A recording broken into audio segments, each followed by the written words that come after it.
दोस्तों आज की इस वीडियो के अंदर मैं आपको बताऊंगा कि पाइथन के अंदर जो डाटा टाइप्स होते हैं उसी के अंदर एक डाटा टाइप होता है न्यूमेरिक।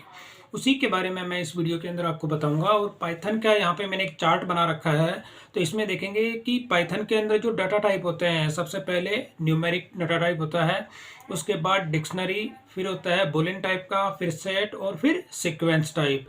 तो यहाँ पे अभी मैं बात करता हूँ, यहाँ पे जो न्यूमेरिक जो डाटा टाइप होता है ये इसी की मैं अभी बात करूँगा। तो ये न्यूमेरिक डाटा होता है, यानी कि ये पाइथन के अंदर आप इसको किस तरह से यूज़ करेंगे। तो न्यूमेरिक जो डाटा होता है उसको जो है अलग अलग इसके पार्ट होते हैं। सबसे पहला इसमें इंटीजर है, यानी कि ये वाला जो पार्ट है इंटीजर है, यानी कि आप पाइथन के अंदर कोई भी अगर वेरिएबल आप यूज़ करते हैं तो उसमें कोई भी अगर वैल्यू असाइन करते हैं, वो वैल्यू आपकी पॉजिटिव और नेगेटिव होती है विदाउट डेसिमल के। तो विदाउट जो डेसिमल वैल्यू होती है उन सब का जो है वो बाय डिफ़ॉल्ट पाइथन के अंदर जो है इंटीजर वैल्यू उसकी डिफाइन हो जाती है। अब इसी के अंदर सेकेंड नंबर पे होता है कॉम्प्लेक्स जो नंबर होता है। यानी कॉम्प्लेक्स नंबर क्या होता है कि कोई भी अगर आप नंबर आप उसमें लेते हैं, नंबर के साथ में जो है आप इसमें एक डाटा डिफाइन किया गया है कि 2.1, और इसी के साथ में आप जे जो कैरेक्टर होता है अल्फ़ाबेट में के अंदर जे, ये स्मॉल भी हो सकता है और अपर केस भी हो सकता है। यानी कि न्यूमेरिक और अल्फ़ाबेट जो होता है, यानी इसमें कैरेक्टर डिफाइन किया गया है, तो अगर वो आप इसमें लेते हैं तो इसका डाटा स्पेशली इसको जो है इंडेक्सिंग क्रिएट करने के लिए इसका यूज़ किया जाता है। तो यहाँ पर अभी मैं बता देता हूँ, ये जो इसमें होता है कॉम्प्लेक्स टाइप का डाटा है। और थर्ड नंबर का यहाँ पे होता है फ्लोट।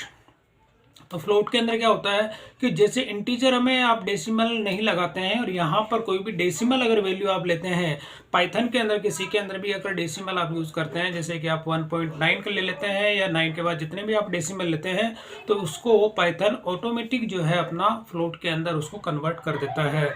तो ये तो हो गया थ्योरी पोर्शन। मैंने आपको बताया कि पाइथन के अंदर जो न्यूमेरिक वैल्यूज़ होती है उसके अंदर क्या क्या इसके मतलब टाइप होते हैं। इंटीजर टाइप हो गया, कॉम्प्लेक्स नंबर हो गया, फ्लोट हो गया।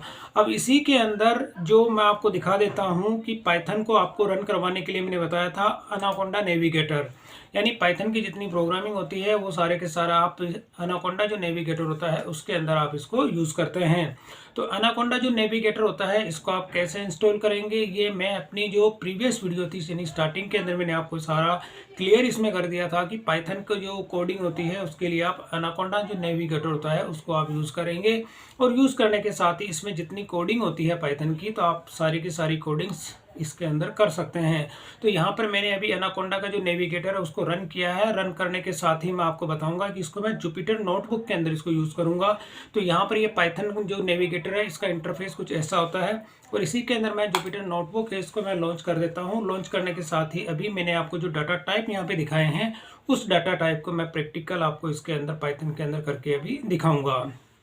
तो यहाँ पर जैसे ही ये पाइथन का जो नोटबुक है जो रन होता है, यानी रन में देखेंगे ये वेब बेस है, और वेब बेस होने के साथ ही अब इसमें आप जो भी कोई भी प्रोग्राम अगर बनाते हैं आप इसके अंदर, तो यहाँ पर जब आप न्यू करते हैं यानी सारे के सारे जितने आप बनाते हैं इसके अंदर ऑटो सेव होते चले जाते हैं। तो जैसे आप यहाँ पे न्यू पे क्लिक करते हैं और यहाँ पे पाइथन 3 होता है, इस पर आप क्लिक करते हैं तो यहाँ पे एक विंडो अपीयर हो जाती है, और इसके अंदर इसका नेम जो होता है यहाँ पे डिफाइन हो जाता है अनटाइटल्ड। तो यहाँ पे अनटाइटल्ड 6 है, इसका नाम अगर आप चेंज करना चाहते हैं तो आप यहाँ पे भी चेंज कर सकते हैं। मैं यहाँ पे नाम दे देता हूँ डाटा टाइप। ये मैंने डाटा टाइप्स के अंदर नाम दिया, इसका रीनेम कर दिया, तो यहाँ पे देखेंगे डाटा टाइप्स का नेम हो गया। अब यहाँ पर आपको पाइथन की जो प्रोग्रामिंग है वो करनी होती है। अब यहाँ पर जैसे कि मैं कर लेता हूँ स्टार्टिंग के अंदर a=5, मैंने एक जो वेरिएबल है उसको मैंने डिफाइन किया a=5, यानी a के अंदर 5 मैंने असाइन कर दिया।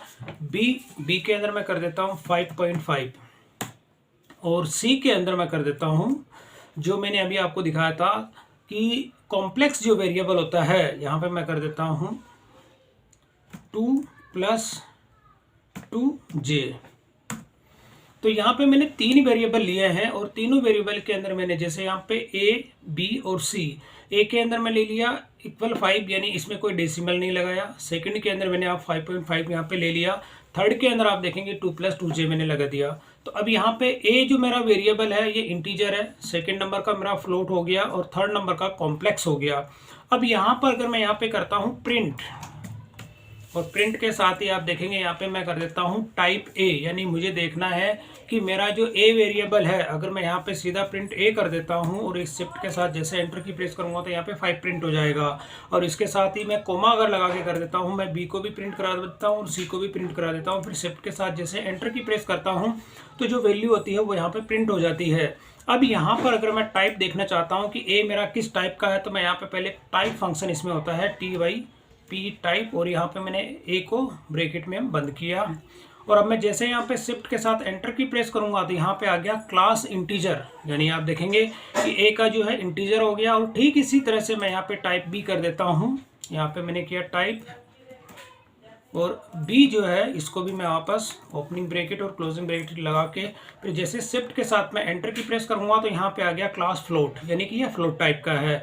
और इसी के बाद वापस सी के साथ ही मैं कर देता हूँ टाइप, और सी को ओपनिंग और क्लोजिंग ब्रैकेट, और मैं जैसे शिफ्ट के साथ एंटर की प्रेस करता हूं तो अब यहां पर आप देखेंगे कि एक एरर शो हो रही है, क्योंकि हमने एक ब्रैकेट नहीं लगाया। इस ब्रैकेट को तो मैं वापस लगा देता हूं और शिफ्ट के साथ जैसे एंटर करूंगा तो अब यहां पे आप देखेंगे क्लास, मैंने तीनों वेरिएबल आपको इसके अंदर दिखाए हैं कि सबसे अंदर पहला इंटीजर है, सेकंड नंबर का फ्लोट है, और थर्ड नंबर का जो है कॉम्प्लेक्स है। यानी कि ये जो डाटा टाइप होते हैं, अभी मैंने अगर मैं इसको अलग अलग, जैसे अभी ये एक साथ प्रिंट हो रहे हैं, अगर आपको इनको अलग अलग रो के अंदर प्रिंट करवाना है तो जैसे स्टार्टिंग के अंदर आपने ए को प्रिंट करवा दिया, शिफ्ट के साथ एंटर की प्रेस करेंगे तो यहाँ पे हो गया। आप नेक्स्ट वाले रो पे अगर आपको अगला प्रिंट कराना है तो वापस आप यहाँ पे प्रिंट करेंगे, प्रिंट के साथ में टाइप कमांड लगाएंगे और यहाँ पर आपको बी कर देना है बी, और जैसे शिफ्ट के साथ एंटर करेंगे तो नेक्स्ट में फ्लोट आ गया। अगली वापस नेक्स्ट रो के अंदर अगर आप सी को देखना चाहते हैं तो वापस आप प्रिंट करेंगे, और इसके अंदर टाइप फंक्शन आपको लिखना है टाइप, और इसमें वापस आप यहाँ पे कर देंगे सी, और शिफ्ट के साथ जैसे एंटर करेंगे